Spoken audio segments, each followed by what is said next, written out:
Okay, so welcome everybody. Thank you for inviting me to give this talk about RadMachine.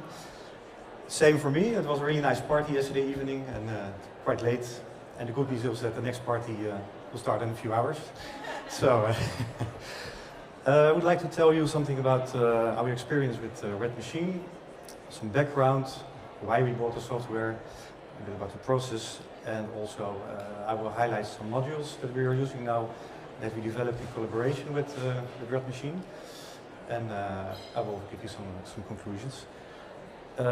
So to start, Amsterdam UMC, we have 4 locations. Until 5-6 years ago, we got 2 main locations and 2 satellite locations. 5 years ago, we merged to Amsterdam UMC, and that also directly caused some issues of what are we going to use for software, because until now, with all the 4 locations, we had quite a lot of different software, different vendors, and that was exactly the starting point where we think, okay, now we have to find a solution for that. We are a multi-vendor center with TrueBeams, ETOS machines, 2 V-Ray systems. The second one will be up and running in a couple of weeks. 2 Flexitrons, CT, MRI, and hyperthermia. So quite a lot of machines from different vendors and with all different QA. So also that is a reason to think, okay, which package can cover all, and that's RadMachine. Here's some pictures about the locations. Yes, I told you before, especially in AMC, that's the former AMC. They are used to use Python, PTW, a lot of homemade, self-made software. And at my location, to say it that way, we use the IBA software, a lot of MATLAB routines, Excel for output measurements, a lot of Excel scripts. And also for that reason, we're thinking, yeah, we really have to cover that and to in one package. Also, that for the harmonization, that was also the reason. It was a kind of good excuse to also harmonize the QA for the 4 locations, the protocols, the limits, some frequencies, because also we have different frequencies, different output frequencies, and so on, different routines. So that was really a nice starting point. And exactly 1 year ago, I think it was at ESTRO, maybe just 2 months after, we signed the contract, and I will show you a little bit how far we are now. So the purpose, yeah, 1 centralized location for the data storage, because everything was quite locally stored on laptops and so on. The advantage of RadMachine is that there's 1 centralized database, it's online. So it's a completely web-based application. That's also an advantage. You don't have to install the software locally anymore. And it's a multi-vendor QA hardware. Everything covers in 1 platform. So PTW data, IBA, SUN, everything can be imported in the software. That was one of our main issues that we wanted to be sure that was possible, and that's possible. Also safety, that's a reduced risk of errors in Excel sheets. I think that counts for everybody, for every hospital. They cope with the same issue. And in RadMachine, you don't have this problem anymore because yeah. So that's the reason that we choose for RadMachine. And actually, we started I think in October, November last year.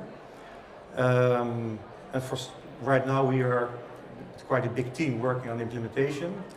It was really fast. We use different groups so that we can work on multiple modules at the same time, parallel. It supports all the departmental equipment. There's no automated image analysis and profile analysis, so all the profiles from PTW, so nuclear IC profile, everything can be imported in the RadMachine, and everything is automatically analyzed. And there's ability to further customize with But Python, so we have some guys from our department, some engineers who are quite experienced with Python, and we use that a lot. So it's really flexible to use. A little bit about installation. So in our project team we have 4 medical physics engineers and 2 medical physicists. So it's quite a small group. But even with a small group, we made some progress in a couple of months that we're using it now.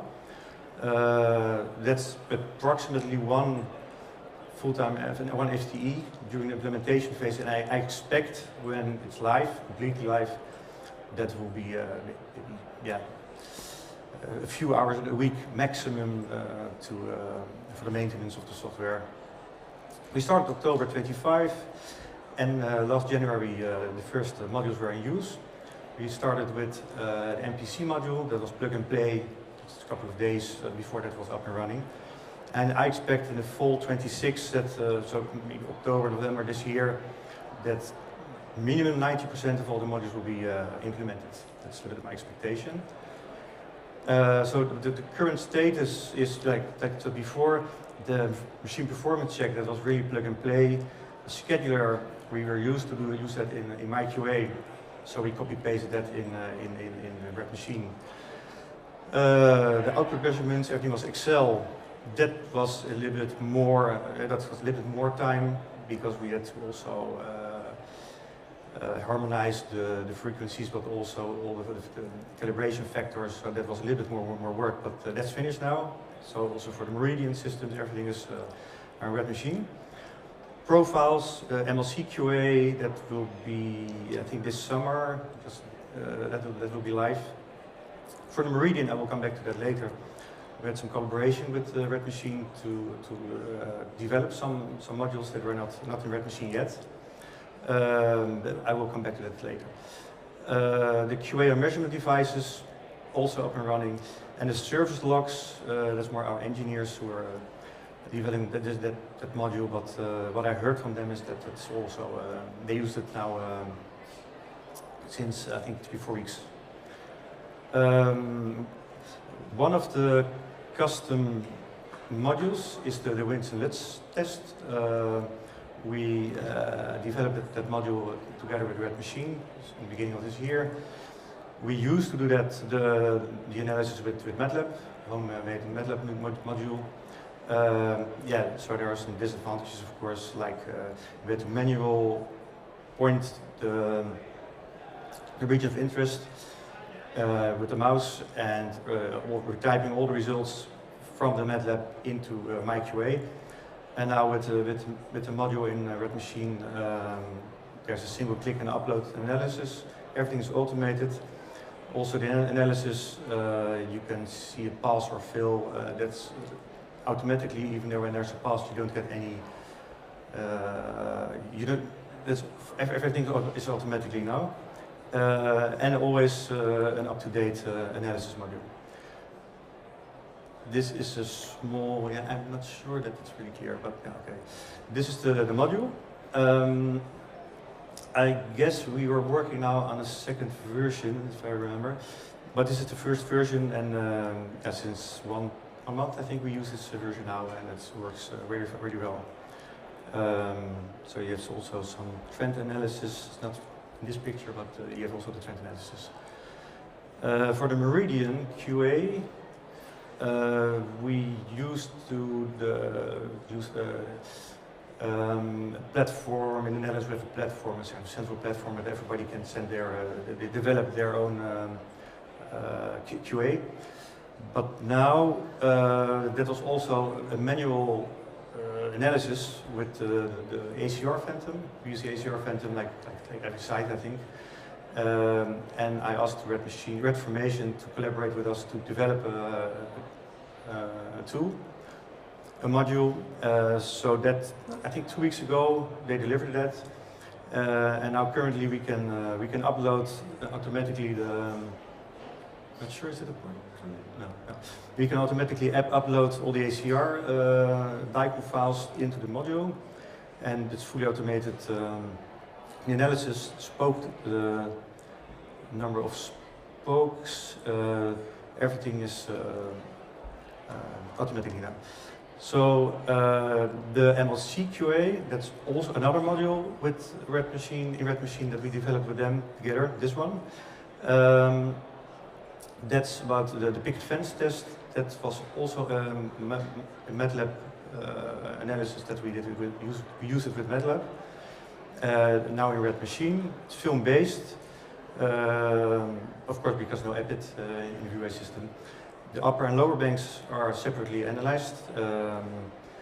That's the choice you make. That's the choice that we made. But you can also do the combined test if you want.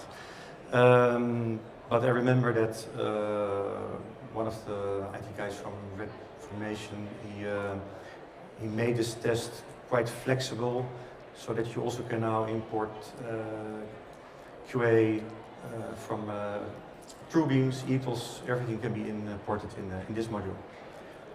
The last test I want to talk about is about the service logs. So our engineers, to be honest, I forgot the name of the software that they were using before, but that doesn't matter. Now they put all the maintenance and all the incidents are logged in this module. It's quite, yeah, you can really enter a lot of data, but downtime, you can identify persistent and recurring equipment failures, you can filter, you can really enter a lot of which engineers working on the problems, and they're quite happy with it. So that's also another module in RadMachine.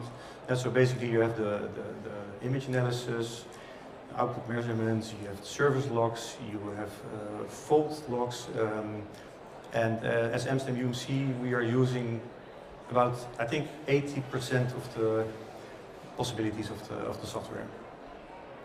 So in conclusion, from our point of view, it's a really flexible software. You can, especially with Python, you can create your own modules in Python. It's really flexible. It works efficiently. You can standardize all the QA. That was in our case really helpful to directly standardize all the QA for the different departments. So in general, we have very positive feedback from colleagues. We're implementing it now in the department, and yeah, like to expect at the end of the year that all my colleagues, the engineers, the medical physicists, can work with the software. And in one overview, you can see the status of the QA. If it's on time, you're going to get automatically sent. It sends automatically emails when there's a failure. So that's a really handy tool. And yeah, the collaboration with RadMachine itself, we're very positive about it. It's a relatively small group for RadMachine, so if we want to have some updates or they're always very responding. So yeah, that's a little bit our experience about software so far. Thank you.